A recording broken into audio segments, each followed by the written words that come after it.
Good morning, folks. There's a video inside this video towards the end if you've got time. Meanwhile, we're at the tail end of the SDO eclipse season right now, and yesterday was a new moon.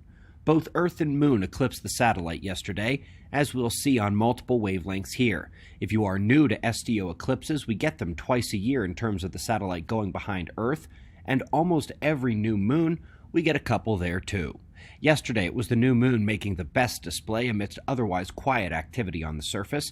Change of motion occurs because the satellite was moving southward over the equator and then laterally across the polar region in its orbit. So we come to spaceweathernews.com, and again, apart from the gorgeous SDO eclipses, there wasn't much to see. By the way, you can search online for SDO eclipse and learn more than you'd ever want to know about them.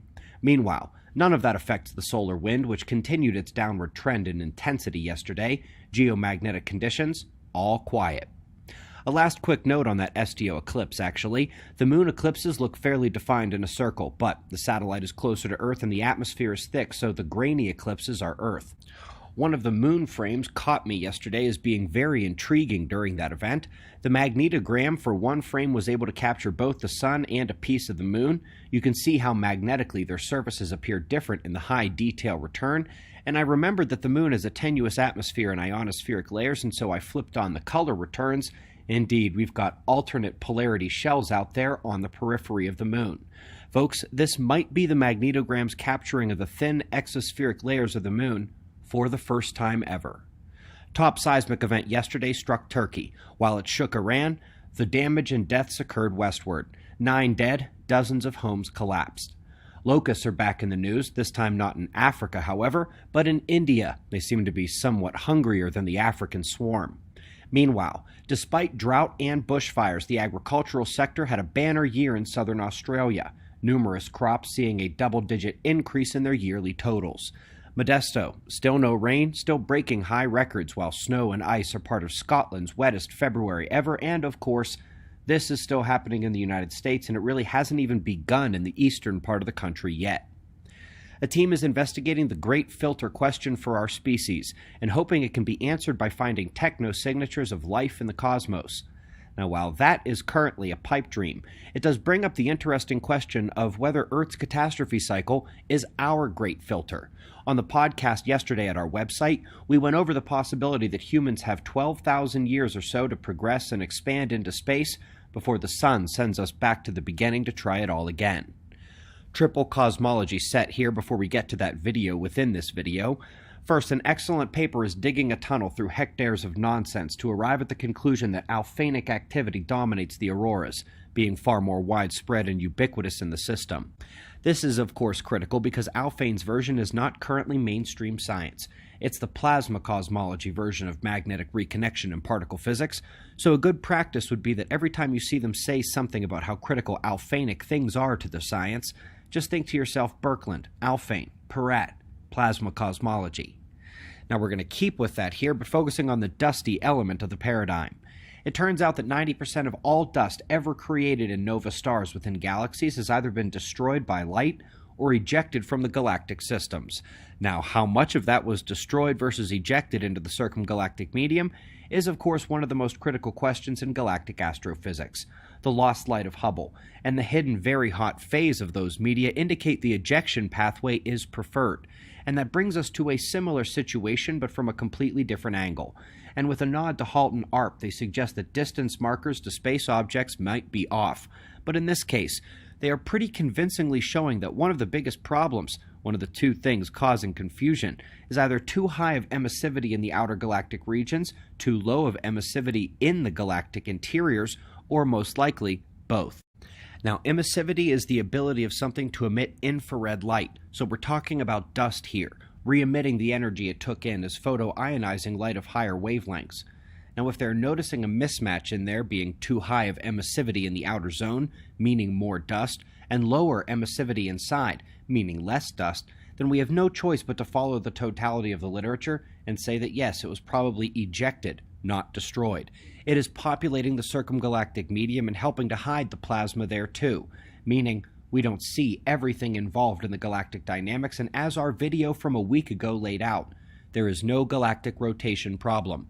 That video is linked below, and it would have been very nice to have these new papers from today when I made that video, but these bombshell releases just after our releases seem to be a thing these days. Now, it's time to request help once again.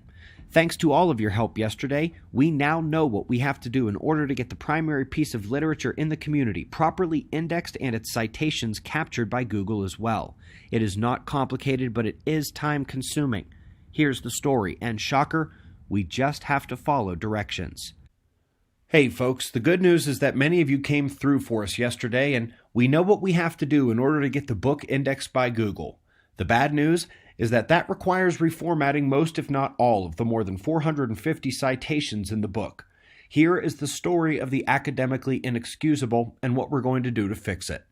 I started the list for fun in 2015. Didn't really care about format, it was just for me. Over the years, I encountered different journals using Chicago, APA, and other styles, just copying what they gave, or, in many cases, just copying the author's title, journal, and year. Many are missing volumes and page numbers, and pretty much all of them are missing DOI numbers and links to the papers. Sadly, this comes back to bite me, as the proper style format is the last missing piece required for Google Scholar. I can do the rest. So, as boring and tedious as this is, we need to copy the reference information one by one, search and find the papers online, go to those pages and get the appropriate information. Interestingly, the Google system should recognize any of the appropriate and accepted formats, so we can pretty much just copy their desired citation if they give it, which almost all do on these pages. Just in case they don't, it will help if you know some of the acceptable citation styles.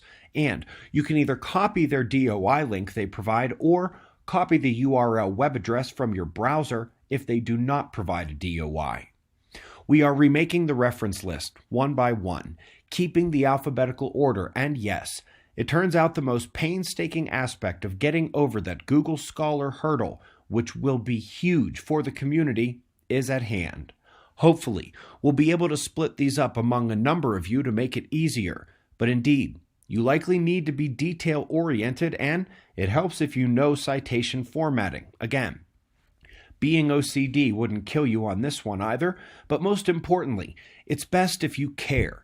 This won't seem much like boring work with the knowledge you are genuinely doing as much to help the future of our community as pretty much anyone in the history of it. I can't believe how simple it is to pull this off, and yet it's one of those easier said than done type situations. There are no permissions, no approvals, no difficulty in the coding that will need to be done. Just a lot of grinding. If you know what I'm asking for here, and you are willing to help tackle this issue this week, please help. Send me an email directly at ben@observatoryproject.com.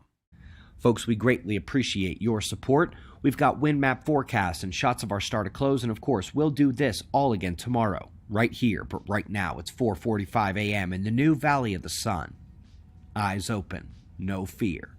Be safe, everyone.